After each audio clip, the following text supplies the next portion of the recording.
नमस्कार शेतकरी मित्रांनो, मागची जी काही अतिवृष्टी झाली होती आणि त्या अतिवृष्टीमध्ये जून, जुलै, ऑगस्ट, सप्टेंबर आणि ऑक्टोबर या महिन्यामध्ये जी अतिवृष्टी झाली होती त्यामध्ये बरेच शेतकरी हे वंचित राहिले होते.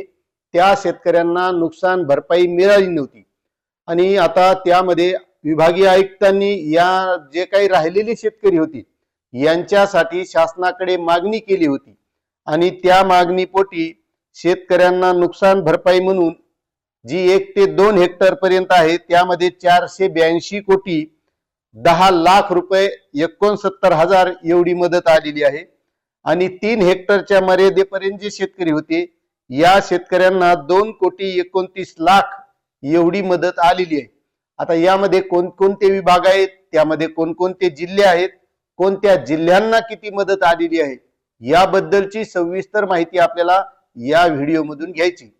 तत्पूर्वी तुम्हाला एक विनंती आहे, तुम्ही जर आपल्या चॅनलवर नवीन असाल तर चॅनलला सबस्क्राईब करा, व्हिडिओला लाईक करा आणि जास्तीत जास्त शेतकऱ्यांना ही माहिती शेअर करा.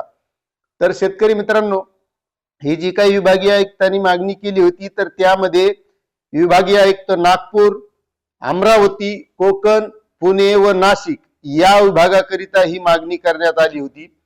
त्यामध्ये जी काही जून 2025 ते ऑक्टोबर 2025 मध्ये शेतकऱ्यांचं नुकसान झालेलं होतं या नुकसानीपोटी ही मदत आलेली आहे. आता नेमकी ही मदत कोणकोणत्या जिल्ह्यांना नेमकी किती मिळणार आहे त्याबद्दल आपल्याला सविस्तर माहिती घ्यायची आहे. तर यामध्ये मित्रांनो, नागपूर विभागामध्ये चंद्रपूर जिल्ह्यामध्ये ऑगस्ट सप्टेंबर 2025 या महिन्यामध्ये जे नुकसान झालं होतं त्यामध्ये ऑगस्ट साठी 2 कोटी 91 लाख 72,000 रुपये नुकसान भरपाई आलेली आहे. सप्टेंबर महिन्यासाठी 26 कोटी 6 लाख 83,000 रुपये नुकसान भरपाईची मदत आली आहे. त्यानंतर नागपूर जिल्ह्यासाठी ऑक्टोबर 2025 मध्ये जे नुकसान झालं होतं त्यामध्ये 17 कोटी 23 लाख 64,000 रुपये नुकसान भरपाई आलेली आहे. त्यानंतर गडचिरोली जिल्ह्यासाठी सप्टेंबर 2025 मध्ये जे नुकसान झालं होतं त्या नुकसानीपोटी 33 लाख 30,000 रुपये नुकसान भरपाई आलेली आहे. त्यानंतर भंडारा जिल्ह्यामध्ये जून 2025 मध्ये जे नुकसान झालं होतं त्यासाठी 56,000 रुपये नुकसान भरपाई आलेली आहे. त्यानंतर भंडारा जिल्ह्यामध्ये ऑक्टोबर 2025 मध्ये जे नुकसान झालं होतं त्या नुकसानीपोटी 64 कोटी 69 लाख 26,000 रुपये नुकसान भरपाई आलेली आहे. गोंदिया जिल्ह्यामध्ये ऑक्टोबर 2025 मध्ये जे नुकसान झालं होतं त्यासाठी 78 कोटी 13 लाख 60,000 रुपये नुकसान भरपाई आलेली आहे. अमरावती विभागातील यवतमाळ जिल्ह्यामध्ये सप्टेंबर 2025 मध्ये जे नुकसान झालं होतं 8 कोटी 12 लाख 1,000 रुपये नुकसान भरपाई आलेली आहे. त्यानंतर मित्रांनो, कोल्हापूर जिल्ह्यामध्ये ऑक्टोबर 2025 मध्ये जे नुकसान झालं होतं त्या नुकसानीपोटी 1 कोटी 25 लाख 6,000 रुपये नुकसान भरपाई आली आहे. त्यानंतर पुणे जिल्ह्यामध्ये ऑक्टोबर 2025 मध्ये जे नुकसान झालं होतं त्यासाठी 10 कोटी 59 लाख 26,000 रुपये नुकसान भरपाई आली आहे. त्यानंतर सांगली जिल्ह्यामध्ये ऑक्टोबर 2025 मध्ये जे नुकसान झालं होतं त्या नुकसानीपोटी 5 लाख 84,000 रुपये नुकसान भरपाई आलेली आहे. त्यानंतर आहे कोकण विभाग, त्यामध्ये ठाणे जिल्ह्यामध्ये ऑक्टोबर 2025 मध्ये जे नुकसान झालं होतं त्या नुकसानीपोटी 16 कोटी 81 लाख 89,000 रुपये नुकसान भरपाई आली आहे. त्यानंतर पालघर जिल्ह्यामध्ये जे नुकसान झालं होतं ऑक्टोबर 2025 मध्ये या नुकसानीपोटी 9 कोटी 32 लाख 36,000 रुपये नुकसान भरपाई आली आहे.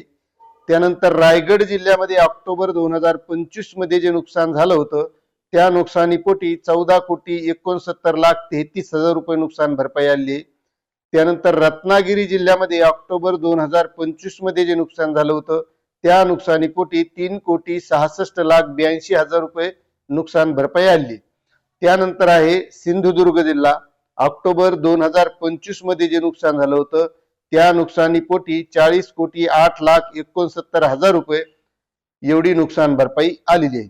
त्यानंतर नाशिक विभाग, यामध्ये नाशिक जिल्ह्यामध्ये ऑक्टोबर 2025 मध्ये जे नुकसान झालं होतं त्या नुकसानीपोटी 49 कोटी 93 लाख 39,000 रुपये नुकसान भरपाई आली.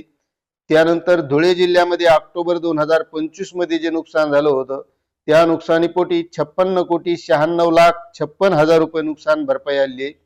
त्यानंतर नंदुरबार जिल्ह्यामध्ये ऑक्टोबर 2025 मध्ये जे नुकसान झालं होतं त्या नुकसानीपोटी 29,78,66,000 रुपये नुकसान भरपाई आली.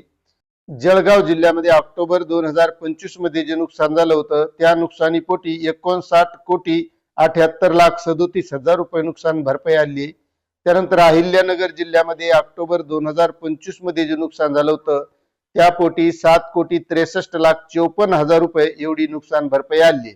आता ही होती 1 ते 2 हेक्टरच्या मर्यादेत, आणि आता 1 ते 3 हेक्टरच्या मर्यादेत जी आलेली आहे त्यामध्ये नागपूर विभागातील चंद्रपूर जिल्ह्यामध्ये ऑगस्ट 2025 मध्ये जे नुकसान झालं होतं त्या नुकसानीपोटी 24,45,000 रुपये नुकसान भरपाई आली आहे.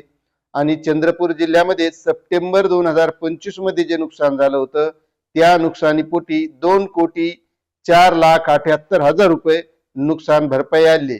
आणि शेतकऱ्यांना डीबीटीच्या माध्यमातून हा शेतकऱ्यांच्या खात्यावर वितरित केला जाणार आहे.